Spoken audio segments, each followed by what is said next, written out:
All right, good afternoon, everybody. I'm just going to take a minute for everybody to start logging in. Welcome to today's virtual plant clinic. I'm going to go ahead and get us started on our Facebook Live. Welcome to everybody. We're excited. This is going to be our second to last virtual plant clinic of the year. So we're going to have one more plant clinic in 2 weeks. And then we'll take a break through the holidays because we know the holiday shop's getting started. We'll be announcing some Christmas classes within the next couple of days. So we're looking forward to all that. As everybody, I think, looks forward to Christmas who attends these. David is going to be discussing houseplants with us today. And for those of you who are new, just want to remind everybody that this is a webinar format. It's not a meeting format. And so we can't actually see you or hear you. So if you have questions during the plant clinic, you will send those in via the Q&A box, and I'll be monitoring those. We'll be taking questions throughout the presentation at set break points. So I'll be monitoring that. And David, I'm going to go ahead and let you get started. Okay, thank you, and good afternoon to everybody. As Sally had mentioned, we do like to get as many questions in as possible. I always like to look at this more as a conversation as opposed to a lecture. So as Sally mentioned, I'm going to kind of start out talking about a few, what I call I don't want to use the word holiday plants, but maybe cool season plants and flowers. We'll talk about basic plant care, and we'll also talk about some of the pest management issues, and I'll allow breaks in between to take any of your questions. So please join in, participate. It doesn't even have to be a question. If you've got ideas or tips or just experiences you want to share, we always love hearing from you. But really what kind of inspired today's topic is, the days are getting shorter. Everybody knows that. That's always my issue. I love all 4 seasons, but it's the lack of daylight. And it's kind of the point, at least in my life now, where it's dark when I get up and it's dark when I get back home. So we're spending a little more time indoors. And so that kind of brings attention just to your indoor surroundings. And it's always nice to add a few plants in there just to cheer you up. If you are spending more time inside, it's just love to bring plants into our life, spend more time with them, look at them, and again, just kind of brighten things up. So when we are gardening indoors, our mission is recognizing what the plants need to live and thrive, because plants, of course, are adapted to life outdoors. They produce their own food from the sunlight. They need the oxygen for photosynthesis, the water to transport nutrients, minerals from the soil, tend to like more humid conditions. So what we're really trying to do is, to the best of our ability, to sort of match right plant, right place, try to meet the environmental needs that these plants require, or adapt our environment, like I said, with lighting and humidity and things like that, to make the plants do better when we bring them into the home. So we're going to talk about all that today. But I'm going to kick things off with a little bit of a video that we did just this past week in our greenhouse here at Fair Oaks. And since we are meeting virtually, we'll do it this way. Hi everybody, and thank you for joining me today, as I want to feature 3 plants that you can bring into your home to kind of brighten up the house and also kind of just cheer us up during the fall and winter. Because as the days are getting shorter, the nights are getting longer, temperatures are getting cooler, we spend more time inside the house, and sometimes it's really nice just to have a few flowers around to keep us company. So the 3 plants I'm talking about today, the cyclamen, the orchid, and the holiday cactus, what they share in common is it's the long nights, the short days, and the cool temperatures that really initiate flowering in these plants. So they're terrific as we go through October, November, December, January, February. So they give us that cheerfulness in the winter, and they're terrific for the holidays as those approach. So first I want to talk a little bit about cyclamen. Such a gorgeous plant. It's a member of the primrose family, and I think what makes it really unique is that, to me, it's like the flowers are upside down. If you flip it over and look, you can see, hey, it's got the petals and the stamens. like any other member of the primrose family, except this plant, they're looking downwards. And it's not only the beautiful flowers on there, but of course, gorgeous foliage, the variegation that's in here. So it's a plant that has just tons of interest, even miniature forms that are in there, and a long bloom season that produces so many flowers if you look at the buds in here. Now, to be successful with cyclamen, it does need a little bit of special care and attention. As I mentioned, it really does best in cool temperatures, kind of 50, 60 degrees, and it likes to stay consistently moist. Now, the growth occurs from a tuber, which is a bulb-like structure right down inside here. And the significance of that is if the plant stays too wet, then that tuber can actually rot. If it goes too dry, then flowers start to droop, leaves start to yellow. So it needs a little bit of a close attention to the watering. In my opinion, the best way to find that happy medium of moist, but not too wet, not too dry, is I like to water it from the bottom, where I'll set the cyclamen in a tray, pour water into the saucer, let it absorb just by capillary action up through the pot. That way we can avoid too much water sitting on that tuber. And then after it's sat there for a few minutes, I'll take it out, let it drain completely, and put it back on display in my house. So check on them once, maybe twice a week. And when it starts to feel dry, that's the time to water. But if you just follow those simple care guidelines, this is a plant that can give you weeks and weeks and weeks of color. Now, let's go look at another favorite, the orchids. Orchids are another phenomenal flower to have in your house during the short days and the cool nights of fall and winter. They will give you color for weeks or even months throughout the entire fall-winter season. So there's many species of orchids. It's actually the largest family of plants. But today I'm just talking about the Phalaenopsis orchid, or what's sometimes called the moth orchid. This is by far the easiest and most adaptable for indoor growers. It's really anybody can grow orchids. It's exotic, it's amazing. Look at the range of colors, shapes, and sizes that are here. But these really aren't easy to grow. The biggest problem I encounter is sometimes people have a tendency to overwater them. These are what are called epiphytes. In their natural environment, orchids grow up in the tree branches and in rock crevices, and their roots just dangle up into the tree branches. And as it rains, they're absorbing that water directly into the root system. They don't grow in the soil. So to try to mimic those conditions, what we do is we grow them in this sphagnum moss. The sphagnum moss should feel just like a wet sponge, so it does have some moisture for the plant, but also plenty of airspace that's there.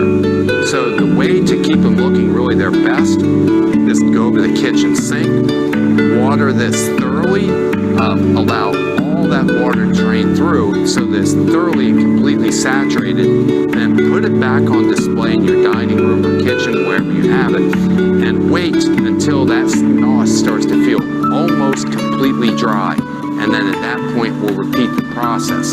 So again, depending on your conditions, it will vary, but a small orchid pot like this in my house, I might water it once every 10 or 14 days. Larger pots, even less frequently than that. So as long as you are spot on with your watering, this is a plant that actually tolerates neglect pretty good. It doesn't need a lot of sunlight, so it does well in a bright indirect light. And as I said, this will give you weeks or even months of color. At the end of the bloom cycle, you can go in and remove the flowering stalk, go through a little bit of a rest period, and then later that year, to get it to bloom again, it really needs to be 10 or 15 degrees cooler at night than it is during the day. So sometimes I have customers where they've had an orchid for 3 years, they've never been able to get it to rebloom. I'll suggest you take it outside in a shady environment or out of the direct sun where it can get that warm day, cool night sort of a cycle, and then you bring it back in the house and it pops right into bloom. So that's a quick introduction to orchids. Next, I want to talk about another epiphyte, but this is one that will live for year after year. The third plant I want to talk about today is the holiday cactus. Many of us are familiar with Thanksgiving cactus, Christmas cactus, Easter cactus. There are 3 different species, but they're all so similar that I'm just going to lump it together and call it holiday cactus.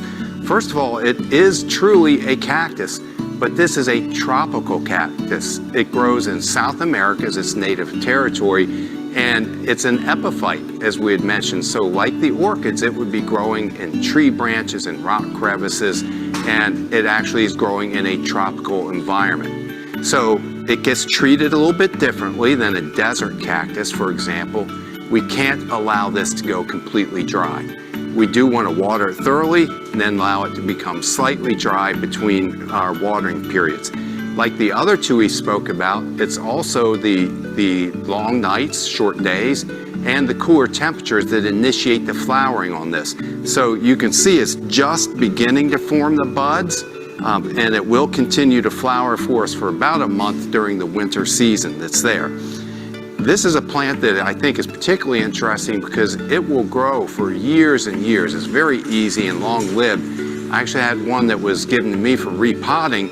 It belonged to the family's great-grandmother, so it was on the 3rd generation being passed along. So sometimes you'll see these living for a very, very long period of time. But just grow it as a little bit of seasonal color in the winter, or grow it for years to come. Either way, it's a fantastic plant, for the fall, winter, early spring. Thanks for joining me today, and always stop by the greenhouse. We've got beautiful plants to look at through the entire year.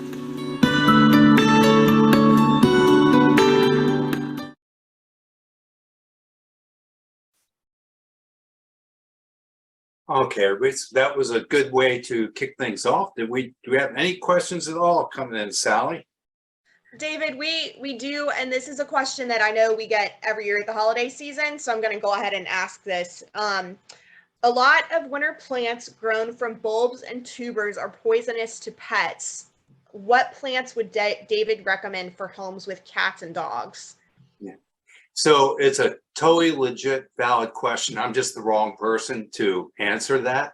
I really would recommend people, the ASPCA has a very good website that you can cross-reference plants on, and they list what's toxic and then alternatives on their website, or consult with your veterinarian type thing. That's really the best way I know how to answer that. So yeah, if you do have pets in the house, check that out. I do want to say most plants, or lots of plants, actually do produce toxins. That's how they defend themselves against herbivory. Because if you're a plant and you're sedentary and you can't run, can't hide, one of your most effective defenses against insects and animals and things that want to come eat you is producing toxic chemicals.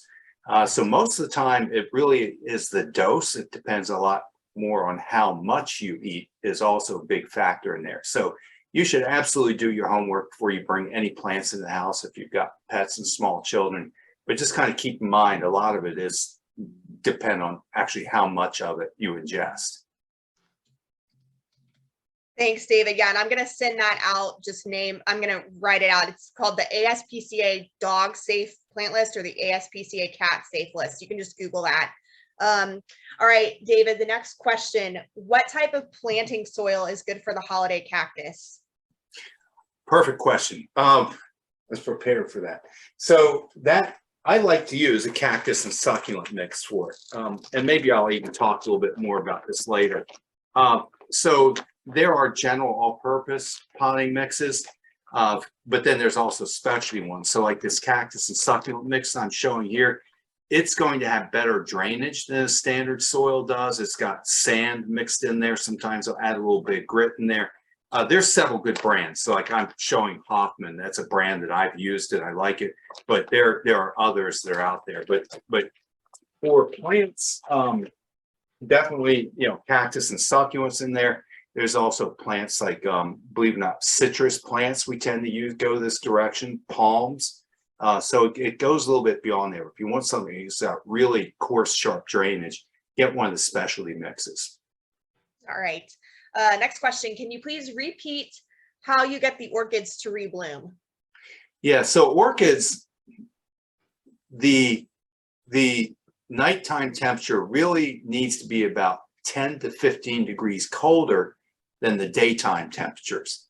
Because again, in nature, plants, they're going to match, or they're going to sort of clock the passing of time, either by daylight, temperature, wet, dry cycles. So what would happen in their native territory, there are higher elevations oftentimes in more mountainous regions where it would be, let's pretend 75, 80 degrees in day, but then it might drop down into the 60s at night. So at our homes, if you just keep your thermostat set at 70 degrees, they'll grow and grow and grow, but they don't necessarily initiate flowering. So what I like is if you have a cold, drafty room that you get a bigger swing in temperatures, that might be a good place to induce flowering. If not, you not at this time of year, it's a little too cold, but what I'll do is take them outdoors in a sheltered environment, not in direct sun, but if they're out in your porch or patio with bright indirect light or under a canopy of trees, outdoors where you get that day-night temperature differential, you bring them inside and then boom, they'll pop right into bloom for you. All right, next question. I have a cyclamen from last year. It's in the same pot. It doesn't have any signs of growth right now. What can I try to get it to rebloom?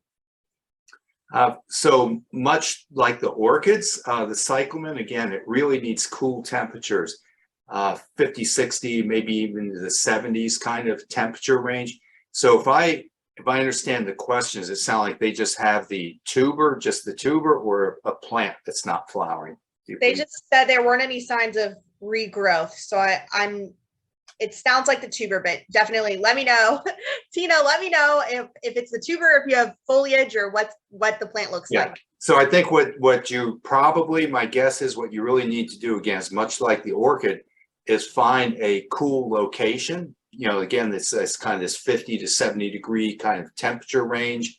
Put in a cool environment with bright but indirect light, and just you got to be careful in the watering with cyclamen. They, like I was showing in that video, if they're too wet, that tuber rots. If they're too dry, they immediately kind of flop over. So check on it like 2, maybe even 3 times a week. Make sure the soil is kind of just moist, like a damp sponge. When it starts to feel dry, I'd rather water from the bottom so that tuber doesn't get wet. So basically I'm saying try to just get the plant in a cool environment, you know, water to the point where it's just that moist sponge environment. That usually gets them going. I don't try to grow cyclamen year to year. I'd rather just put that in the hands of people, the commercial growers. They have florist coolers. They can control their environment. They can control their temperature. I'll take them, and I enjoy it. A cyclamen like this, you can easily get 3 months of enjoyment out of it. You can get it to grow and rebloom year after year, but again, that's such like a challenge. I'd rather leave it to the florist. So I enjoy it for a few months and then move on. That's my solution. All right. She said she has the tuber, no foliage. Yeah. So yeah. Okay. So put it in a cool environment again, and just that. Let me also say that tuber, kind of like you saw in the video, it should be sitting right at the soil line, not buried. You know, maybe just pressed in the soil. But just go ahead and pot it up, you know, kind of half in, half out of the ground, put it in a nice chilly place, and water. Okay, great. All right. Next question. How often should I repot my holiday cactus? Do you have any tips on repotting them? Yes, and I'll answer this again. I've got a couple slides later in the presentation, but not sure we'll get there. So let me just, the brief answers I'm going to say. A lot of people will recommend repotting maybe once every 3 years or 4 years, just as a standard procedure, because the potting mix degrades over time. The organic matter continues to degrade and break down, and sometimes it doesn't drain too well, and then just repot into a cactus succulent mix. Sometimes they stay in pots much longer than that, and they'll begin to really get root bound, where you'll notice basically the plant just stops thriving because it's not able to continue growing. The soil has difficulty holding on to enough moisture and nutrients, and the plants just stop. They kind of stop growing, stop thriving. You might even see roots pushing out the bottom or bulging out the sides. At that point, you're way past time to repot. But I got a couple pictures of that later too. We'll go in more detail. Got it. Okay. Well, if we're going on to repotting, we just had another question come in, and I'll go ahead and read this to you and you may be ready to move on. But I have a large potted cactus from San Diego that's now over 30 years old. It has flowered maybe 3 times, and with only 4 to 5 flowers. It stays very green, but again, has few flowers. Should I repot? The answer is yes, you should repot. But the flowering again, is that you want that cool nights, warm days. Try to get that sort of temperature differential, because again, it's both the day length and the temperature that's going to initiate flowering in there. So again, these are tropical plants. You know, there's some plants that respond to a wet dry cycle. Again, here in our climate, because you can see, like, we're talking about how short the days get, how long the nights are. So a lot of plants respond to the photo period. There's different environmental cues like that that'll initiate the flowering. But if it's been in that pot for several years, it's definitely time to repot it. Got it. All right, that's the questions we have at the moment. So let's talk a little bit about, we kind of already touched on some of this, but how we sort of initiate a good environment for growing plants. So number one, I always like to talk about is the lighting. I have a strong bias in that direction. That's the number one limiting factor. So I always say, hey, plants need sun, water, nutrients, and some air to grow. We can generally manipulate or manage the watering. You know, there's not a problem getting enough air and the nutrients, but sunlight or the lighting is oftentimes the most limiting factor. Because again, plants, they produce their own food. They're taking the sun's energy and they're using that to produce food for themselves to sustain their growth. For them to produce enough food to also flower and produce the pollen and nectar, generally those kind of flowering plants are going to require more light than one that is growing in low light conditions. So a lot of times I use this term, tolerates low light or tolerates medium light or bright light. Almost universally, more is better. You know, the more sunlight or let me say very bright indirect light we can get to the plants, the better they will do. So just this actually is in my living room, and what will happen is you can see at this back window there's still a sheer curtain, so there would be direct sun coming in there, except I've got a sheer curtain. So this is what I would call a very bright but indirect light in that environment. Whereas we move further from that window, the light decreases sort of exponentially. So I'm showing over in this corner more what I might call a medium, or yeah, I'll call this a medium light. And then here where I have my little cyclamen growing, I'm going to call that as an example of low light levels. So pay close attention throughout the day exactly what type of light conditions you get. So talking about where I get good light. So these are foliage plants. I'd mentioned most of our flowering plants are going to need good, strong light conditions. But a really bright light, you would be able to see a pretty sharp shadow. So if you try and give these guidelines, like if you placed your hand over the table, over the plant, you would actually see a shadow cast. That's an easy way, nice sharp shadow that's on there. So these are foliage plants, things like the croton and the dracaena that you can see here. So they're not really grown for their flowers. They're grown for their beautiful foliage and leaves. But the reason I put this in here is you will see the intensity of color and intensity of variegation change very much depending on the amount of light it gets. So if you took these same plants and you put them into a low light environment, those leaves go closer and closer to becoming a solid green color. If I take that and put it into a bright highlight, or these are plants that even can take a little bit of direct sun, you get better color contrast. So I put this in there as an example of a plant that can live in low light, but it's going to thrive in sort of bright sunny conditions. So if you want to grow something that's got really bright, colorful leaves, for an example, if you want something that's flowering like a hibiscus or jasmine or citrus, in those kind of conditions, you really need very, very bright light, even some direct sun. And That's why I'm always want to talk to people in the greenhouse. We always want to grow citrus trees. But unless you have like a sunroom environment, that's going to be a real challenge for you. Now, the good thing is what I'm going to call more of a medium light. This again might be where you could pass your hand over and you'd see a shadow, but it may not be sharp. It might not be well defined. It might be a little bit fuzzy that's in there. You could still read newsprint, but you might have strained your eyes a little bit. But in this kind of medium light level, this is where a lot of our tropical foliage plants will really thrive because they are adapted growing under the canopy of tall trees. So bright dappled light cascades through, but they're not growing out in direct sun. Of course, like the philodendrons and the Chinese evergreen are a couple ideas for you there.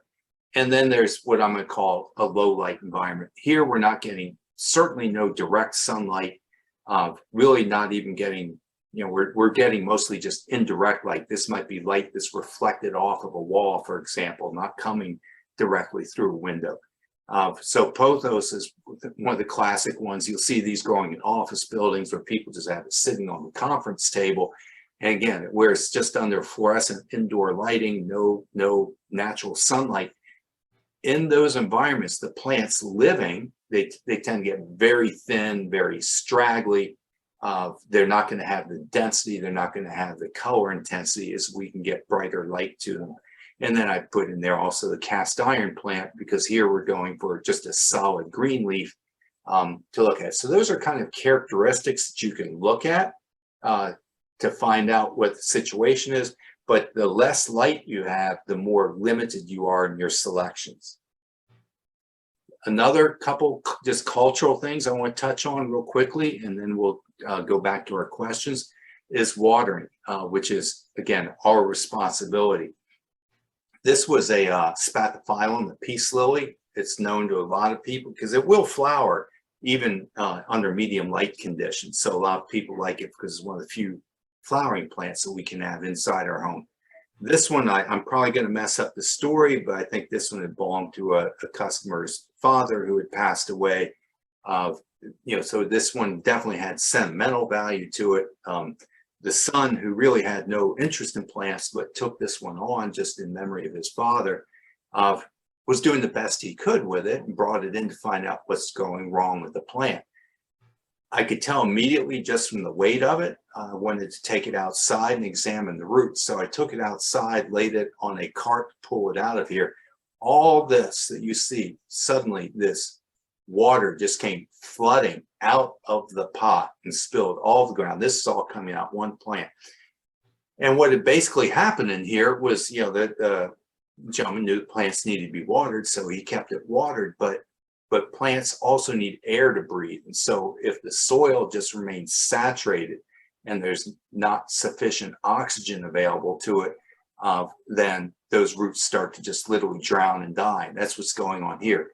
This pot or container did not have a hole or an opening. There is no way for excess water to escape from there. But spathiphyllum are tough, resilient plants because this one had the sentimental value to it. One of our plant specialists took this on for repotting.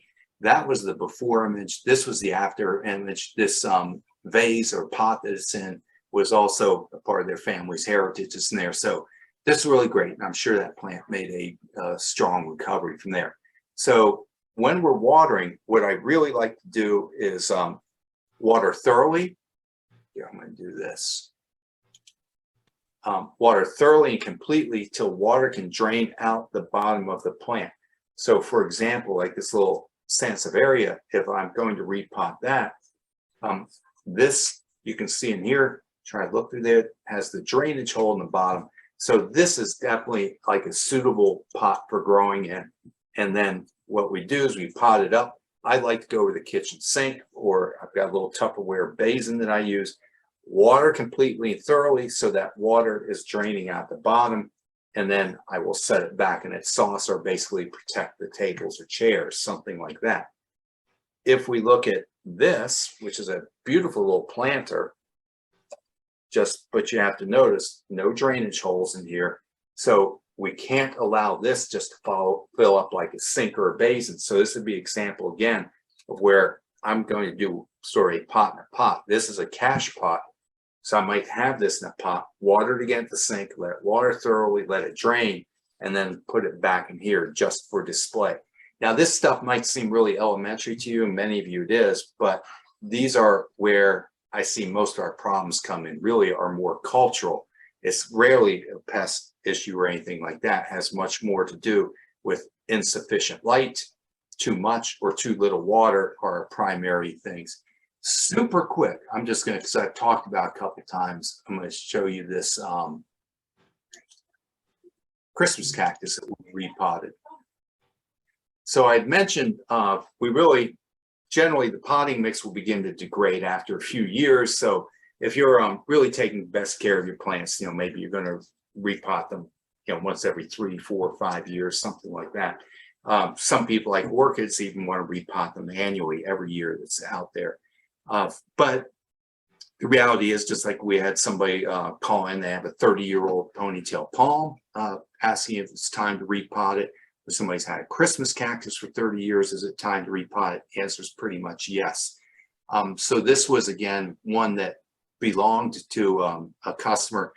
They know it had belonged to their great-grandmother, and it got passed down from great-grandmother to grandmother to mother to daughter.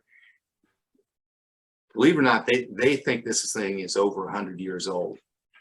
And it got to the point where it had such sentimental value that they were afraid to touch it. They were afraid to repot it, lest anything go wrong with the plant. So this was kind of an extreme case. This is not your average kind of thing, but I basically said, we'll bring it in, we'll deal with it. And I was also intimidated, so I kind of rigged up this little apparatus. When I got in here, the mats, there was so much. It was just this so dense, matted, dead roots and everything. It really, this is an extreme thing. This is not your standard repotting, but I had to go and basically tease out all the matted, dead roots, kind of wash them out, get back to what was left of a nice, healthy root system, repot that into a nice, fresh cactus and succulent mix.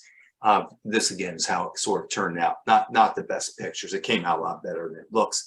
But the nice thing is it's a plant that got rejuvenated, and it's now in the daughter's care and probably will get passed down from there. So with that, let's go back to our questions. Anything about just sort of general care and culture, and if we have time, we'll talk about some pest issues. Yeah, we've got 2 questions that have come in on the same topic, so I'll start with those. And I can definitely relate to this one since I used to work in a cubicle in an office about 6 years ago. Is electric lighting, and I know you addressed this a little bit, but is electric lighting, sorry, there's 2 questions, so I'll just read them both. They're on the same topic. Is electric lighting in an office good enough to grow plants, for example, African violets? So that's the first question. The second one is, does light from indoor furniture lamps have any effect on plants? So kind of a yes and no answer also on that. What happens is, if you have a light spectrum that goes from, let's say ultraviolet to infrared, full spectrum, plants really tend to use light, a full spectrum of light, both extremes of the full spectrum is there. Indoor lighting is typically one or the other. So if you hear the term cool white tends to be on the red spectrum, or no, I'm getting about cool white would be more in the blue spectrum, and a warm white would tend to be on a red spectrum. So for example, the red spectrum of the light is very critical to flowering of a plant. So if you're trying to grow African violets and you're under cool white lights, the plants are living, but they're not reaching their full potential. Their flowering is probably going to be way disappointing if they bloom at all. So the answer is yes, they can live. They're not thriving. They're just kind of limping along. So if you really want the plants to thrive, which is really everybody's goal, then you either need to get a plant light that offers a full spectrum of lighting available to them, or get a new cubicle that's closer to the window. Anybody's dream, right? Right. Oh man, yeah. I had a snake plant when I used to work back at my firm that I used to work at, and that thing didn't die, but it never grew Yeah, until I got an office with a window. yeah, so I know a lot of people might even circulate plants, like, hey, take them home, rehab them, bring them back, take them home. But Let them get yeah. some sun, bring them back in. Yeah. Okay, next question. All right, I see one on pests, so I'm going to start with the one about trimming. Can you trim a holiday cactus?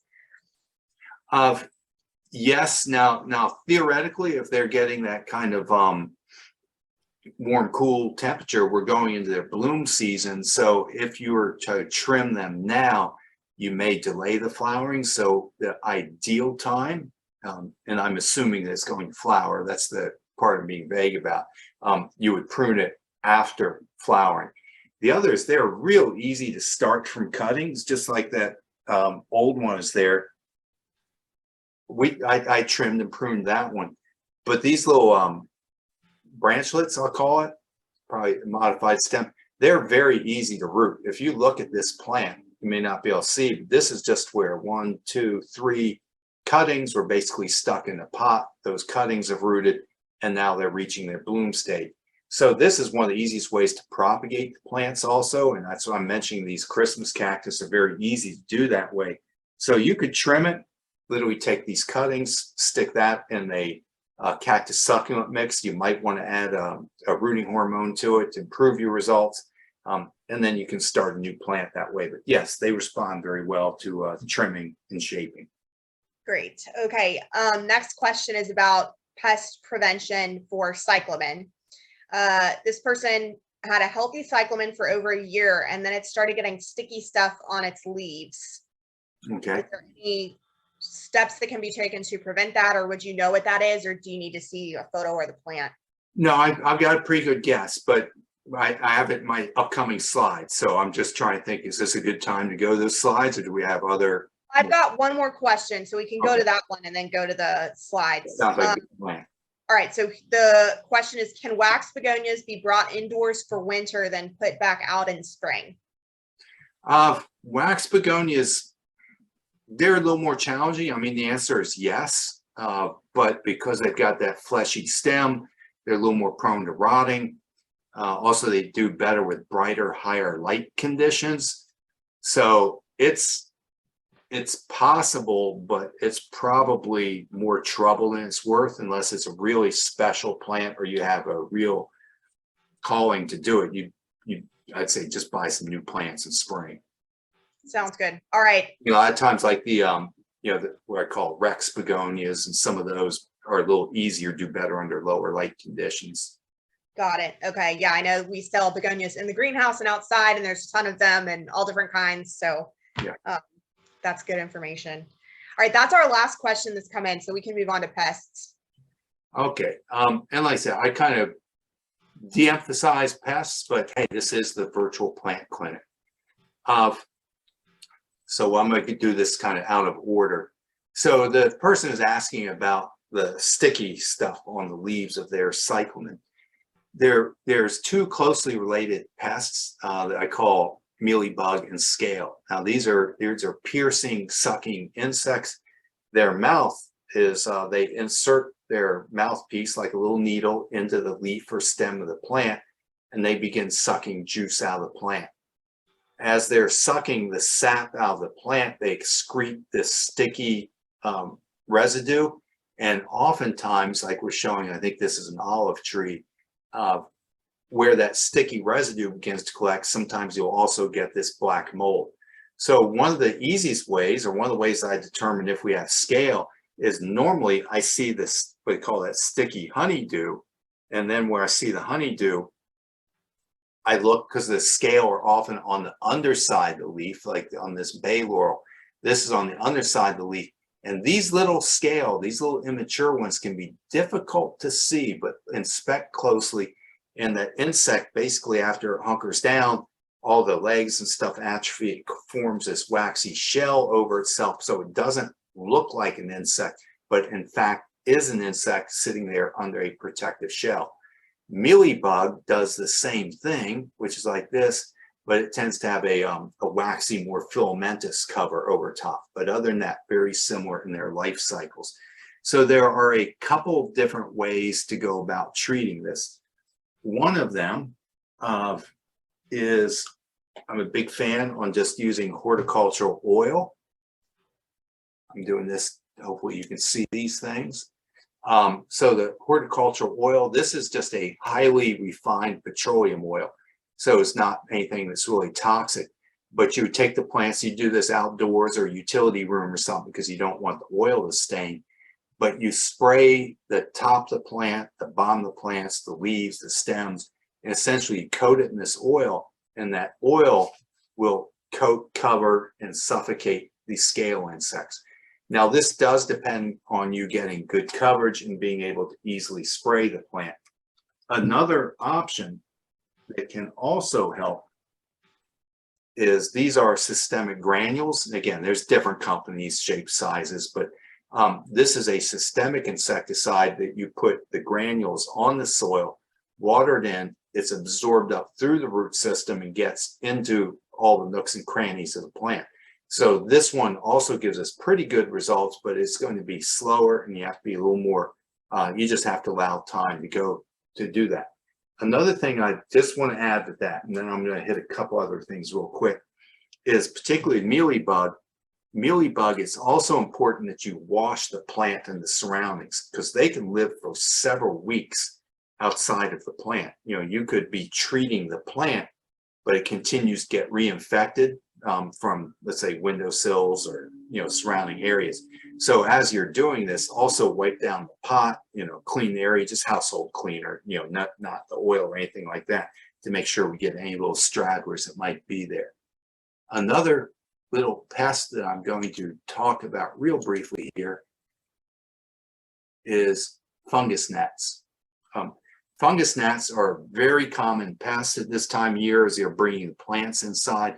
They're a nuisance. They don't bite, they don't sting, they're not even very harmful to the plant, but nobody likes these little gnats buzzing around. And they're attracted to bright lights, so it's often at mealtime and something they start getting around your face and annoying you. So this, what they're showing is on a glue trap where the adult gnat has just been gotten stuck on that glue that's there, but the larvae are actually developing in the soil. So the larvae feed on the decaying organic matter, and it's warm, it's moist, you got decaying, decomposing organic matter. The larvae are feeding there. They emerge out of the ground. The adult gnat buzzes around. I think it only lives for a few days. They're looking for a mate, and then they lay their eggs back into the soil. So it takes about 3 weeks to complete this whole cycle from egg through larvae through adult. So they can build up to pretty big nuisance numbers. So again, if you're running into that, you can use these glue boards to capture the adults. But also we strongly recommend that you use some of these systemic granules to actually treat the soil as well, where those larvae are developing. So we have people coming in almost once a day right now dealing with that. So again, don't panic about it. It's a nuisance, but it's something that we can pretty easily manage. All right, so Great, thanks, David. We haven't had any more questions come in, and that we've got about 1 minute left. So I'll just go ahead and give a quick reminder to everybody. We have our final plant clinic of the year in 2 weeks. I think that's November 17th, and then we'll be taking a break through the holidays. But we have a class on deer-resistant gardening coming up next week, and we'll be having our holiday classes added to the schedule really quick. All right, we have one more question for you, David. Can you repeat the name of the granular mix? So we sell this in about 3 different sizes. This one that I'm showing you right now is made from Bonide as the manufacturer, and it's just called systemic houseplant insect control. Got it. Okay. All right, thank you. That question just came in. So yeah, just reminders, we have our Christmas classes will be coming to the schedule within the next couple of days. We're working on getting those up right now. And I think that's it from me. But David, do you have any announcements you'd like to make or any information you'd like to close with before we wrap up? No, just because I'm always leery. I don't like talking about pesticides unless I'd rather talk to you one-on-one, make sure we fully understand everything. But I do want to say, first of all, because this is systemic, it's absorbed into the plant, So I don't want to use that on like if you're growing citrus or herbs or anything like that in the house. And the other, if we would talk about this in more detail, if your pets or children anywhere in there, we always want to make sure we follow all the precautions. But we will, if you come in to see us at the plant clinic, which I encourage you to, we're here every day, all 3 of our stores. And we just, we want you to be successful, but we also make sure we get the right information. We do everything in a safe and sound way. Definitely. Yeah. And everybody, please feel free to send me an email if you have any questions you want to follow up with after the plant clinic. We're always happy to answer your questions. And of course, like David said, you can always visit the store or call the plant clinic too. So those are lots of options available to you. David, thank you. As always, I learn a lot from these classes. I enjoy being on them, and I know our customers and everybody on the call enjoys too. So thank you so much. And we will see you all soon. Okay. Have a great day. Bye, David. Bye.